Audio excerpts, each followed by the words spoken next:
अस्सलाम वालेकुम नाज़रीन, आज कामरान शाहिद के प्रोग्राम में मियां जावेद लतीफ़ के साथ कुछ मामलात हुए हैं जो कि कामरान शाहिद ने किए हैं, और खुदा की कसम आज कामरान शाहिद ने अपनी सहाफ़त का हक़ अदा कर दिया, अपने सहाफ़ी होने का हक़ अदा कर दिया। जावेद लतीफ़ और कामरान शाहिद के दरमियान एक लड़ाई की फ़िज़ा कायम हो गई। चलिए पहले आपको वीडियो दिखाते हैं, फिर उसके बाद हम उसके ऊपर मज़ीद बात करेंगे।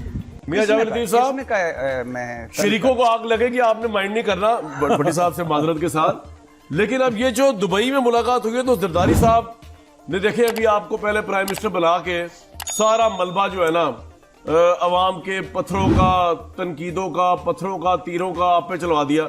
मैंने कहा आपकी चक्कर इचना आज ना मियां साहब चक्कर दिया, जरदारी साहब बहुत दफा चक्कर दे चुके हैं। इफ्तिखार चौधरी साहब की मूवमेंट के ऊपर चक्कर दिया, गवर्नर राज लगा दिया, कुरान और आयतों की बात कह दी कि जो वादा होता है वो तो होता ही नहीं, एग्रीमेंट इज नॉट कुरान और हदीस। तो मैं कह रहा हूँ किस चक्कर में आ जाएगा। तो चक्कर चल क्या रहा है दुबई में, क्या बातचीत क्या हो रही है वैसे जरदारी साहब और नवाज शरीफ साहब की? अच्छा, मैं पहले तो ये अर्ज़ करना चाहता हूँ कि अगर इरशाद भट्टी साहब के बकौल के दो शख्सियात का इन्होंने नाम लिया कि वो मुबारक हों कौम को, तो क्या इरशाद भट्टी साहब मेरे अजीज़ हैं, क्या ये मुबारक देंगे 4 साल जिसको इन्होंने मुसल्लत रखा और जिनकी तारीफ़ इरशाद भट्टी साहब करते रहे, उस पर लोग इनसे अफसोस करें या खुशी मनाएं कि उससे जान छूट गई?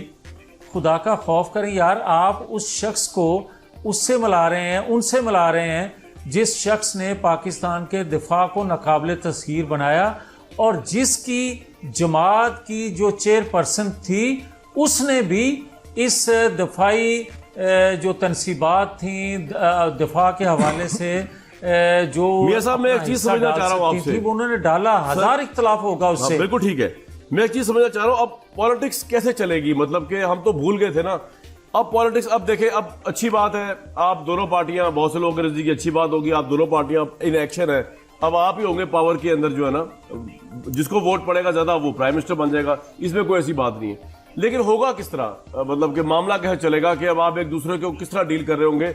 एक दूसरे के मद्दे मुकाबल भी खड़े होंगे, ऑपोजिशन भी कर रहे होंगे, लेकिन चार्टर ऑफ डेमोक्रेसी की रूह पे भी अमल कर रहे होंगे कि भाई 5 साल देने एक दूसरे को, ऐसा ही है। ये ऐसा भी है, और जो मिसाके मईशत किया गया है वो भी एक वक्त की ज़रूरत थी और बहुत पहले होना चाहिए था। तीसरी बात यह है कि आप रियासत की जमातें हैं, आप कोई एक रियासत की दूसरी रियासत की जमात नहीं है। आपको एक दूसरे के खिलाफ इलेक्शन भी लड़ना है, एक दूसरे की अपोजिशन भी करना है, मगर आपने रियासत को दांव पे नहीं लगाना जिस तरह आपने पिछले 4 सालों में देखा और ख़ास तौर पे इस साल में देखा। तो मैं ये कामरान शाहिद साहब ये अर्ज़ करूँगा कि खुदा के लिए आप सियासी जमातों के अंदर तनाव तो जरूर होता है, मगर दुश्मनी की बात ये है कि मैं जाऊंगा तो आपने नहीं होनी चाहिए कि जी रियासत को ये कर दिया वो कर दिया। रियासत के तो हर दौर में कोई ना कोई मुजरिम रहा है, आप तो खुद मुजरिम रहे, डॉन लीग्स आपने करवाई, एक्स आर्मी चीफ मुशर्रफ साहब पे ट्रायल आपने किया, आपकी हुकूमत ने किया, जिसकी वजह से फिर आपके साथ क्या हुआ? रियासत के साथ गलत किया, रियासत को तो हमलावर हर बंदा हुआ है, वो छोड़े इस वक्त आप दूसरी उस पे जा रहे हो एक सेकंड। ना एक सेकंड कामरान, एक सेकंड, आप बड़ी माजरत से मैं इस बात से आपकी के इख्तलाफ करता हूं कि परवेज मुशर्रफ का ट्रायल करना गलत था।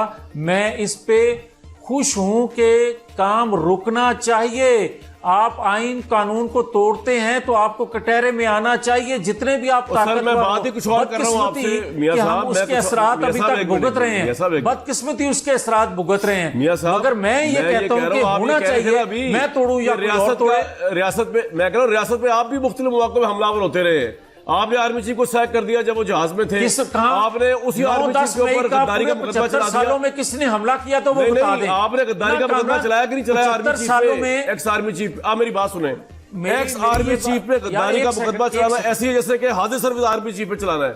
बात ही खत्म हो गई, आपने चलाया कि नहीं? भाई आप ना कहें कि रियासत के ऊपर किसी ने आपने भी किया है, अपने टाइम पे आपने भी अटैक किया है और भरपूर किया हुआ है आपने, आपकी हुकूमत भी गई ना। कामरान एक सेकंड, मैं वजाहत कर दूं प्लीज, मैं वजाहत कर दूं।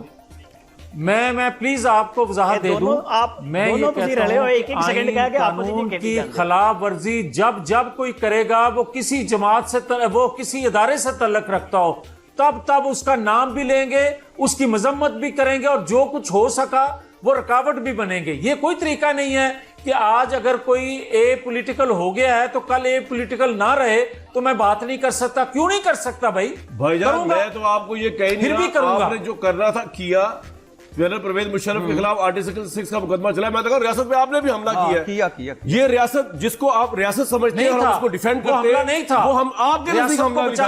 وہ آج چیئرمین تحریک انصاف کہتا ہے میں نے حملہ نہیں کیا. آپ نے تو آرمی چیف پہ غداری اور آپ کا جو ایکس آرمی چیف 9-10 مئی کو حملہ کیا, آپ کا جو میلا فائٹر تھا 9-10 مئی کو حملہ کیا, وہ حملہ تو ہے ہی کنڈیمیبل. میں جو آپ نے جو سیکرٹری پہ حملہ کیا, ایکس آرمی چیف فوجی جرنیل یا سپاہی کو غدار کہنا, چاہے وہ ریٹائر بھی ہو جائے, اس سے بڑا حملہ کوئی ہو سکتا ہے؟ یہ آپ نے کیا, آپ کے پرائم منسٹر نے کیا, آرٹیکل 6 لگایا جب آپ نے. تو کہنے کا مطلب یہ, اور میلا فائٹر تھا یار, میاں صاحب کو دکھائیں. میلا فائٹر اس لیے تھا آپ کا کہ آرٹیکل 6 پہ لکھا ہوا ہے کہ جو ججز کا نام نہیں لکھا ہوا یہ میں انٹرپریٹیشن دے رہا ہوں کہ جو ساتھ دے گا مارشل لا لگانے میں سب کا آرٹیکل 6. آپ نے افتخار چودھری کو چھوڑا کیونکہ آپ کے ان کے ساتھ تعلقات تھے, ساری موومنٹ وغیرہ جس طرح مبینہ طور پہ آپ نے کی. آپ نے صرف آرمی چیف ایکس کو چن دیا اس کے اندر, جنرل پرویز مشرف صاحب کو, which was dishonesty on your part. ایک سیکنڈ, آپ نے ایک بندے کو سائیڈ لائن کیا, یہ زیادتی تھی آپ کی. تو ریاست میں آپ بھی حملہ آور ہوئے. بریک کے بعد بات کر لیجیے. یہ آپ بات درست کر رہے ہیں کہ اگر آپ کوئی سویلین آئین قانون کی خلاف ورزی کرے تو وہ غدار کیوں نہیں ہے, ہونا چاہیے اس پہ بھی. مگر آپ جب یہ کہیں گے کہ پرویز مشرف کا ٹرائل کیوں کیا تو وہ میں کہوں گا, میں تو یہ کہہ نہیں رہا, میں تو کہہ رہا ہوں کہ صحیح کیا یا غلط کیا, آپ ریاست کی. جی تو دوستو, آپ نے یہ گفتگو سنی کامران شاہد اور میاں جاوید لطیف کی. کامران شاہد نے جو بھی باتیں کی بالکل فقیر کھری باتیں کی اور پورا آئینہ دکھایا جاوید لطیف کو, لیکن وہ سیاستدان ہی کیا جو اپنی غلطی تسلیم کر لے. خاص طور پہ ہمارے پاکستان کا کوئی بھی ایسا سیاستدان, اس کا تعلق کسی بھی پارٹی سے کیوں نہ ہو, وہ کبھی اپنی غلطی تسلیم نہیں کرے گا یا اپنی پارٹی کی غلطی تسلیم نہیں کرے گا. وہ تب ہی کرے گا جب وہ اس پارٹی کو چھوڑ دے گا یا اس پارٹی سے اس کو نکال دیا جائے گا, تب وہ تسلیم کرے گا کہ ہاں ہماری اس پارٹی نے فلاں جگہ پہ فلاں غلطی کی ہے. تو اسی طرح یہ صورتحال بھی آپ کے سامنے ہے. اسی طرح یہ بحث و مباحثے چلتے رہیں گے اور کسی نتیجے کے بغیر ختم ہوتے رہیں گے جب تک کہ ہم سب اپنے ملک کے لیے, اپنے دیش کے لیے مخلص نہ ہو جائیں, تب تک کوئی فائدہ نہیں ہوگا ان بحث و مباحثوں کا. اگر ہم واقعی کچھ کرنا چاہتے ہیں تو بجائے باتوں کے ہمیں کچھ کر کے دکھانا پڑے گا, اپنے ملک کے لیے کچھ کر کے دکھانا پڑے گا تاکہ وہ ہوتا ہوا نظر بھی آئے اور ہونا بھی چاہیے. جب تک انصاف نہیں قائم ہوتا کسی معاشرے میں, تب تک اسی طرح کا پوزیشن چلتی ہے. جو سچویشن اس وقت ہمارے وطن عزیز میں چل رہی ہے وہ اسی طرح کی چلتی رہے گی. اصل چیز ہے انصاف.